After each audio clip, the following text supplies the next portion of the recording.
everybody, I'm here live at MagicCon Vegas, and with me is... Allegedly, Toby Elliott.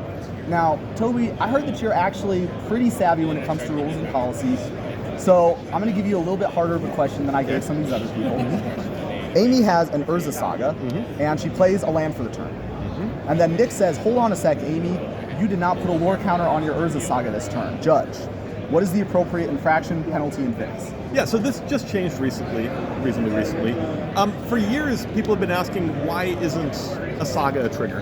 It looks like a trigger, it behaves like a trigger, and in fact there is a trigger in there, but for some reason, Wizards made it a game action to put the counter itself on there. And we spent some time trying to understand why they did that, and why we needed a game action there, why they didn't just make it a trigger in the first place.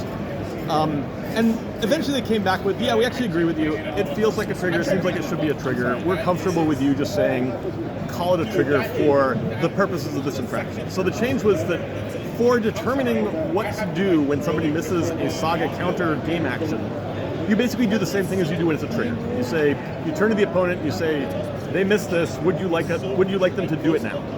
And the person says, nope, they missed it, we're not doing anything this turn, or they say, yes, let's do it now, let's put it on the stack. Well, you put it on the stack just for convenience, and then the counter goes on.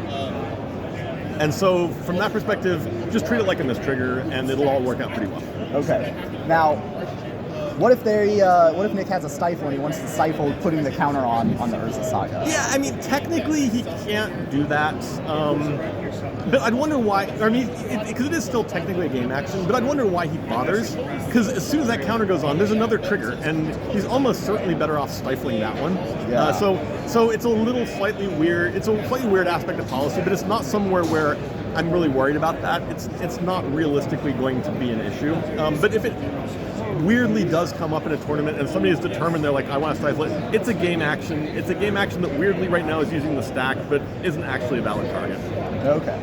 So there you go. That is how it works. Thanks so much for being on the show with me. And if anyone has any more questions about how this rules change works, I'll link an article in the description that goes over in a lot more detail, and I think you'll really like it.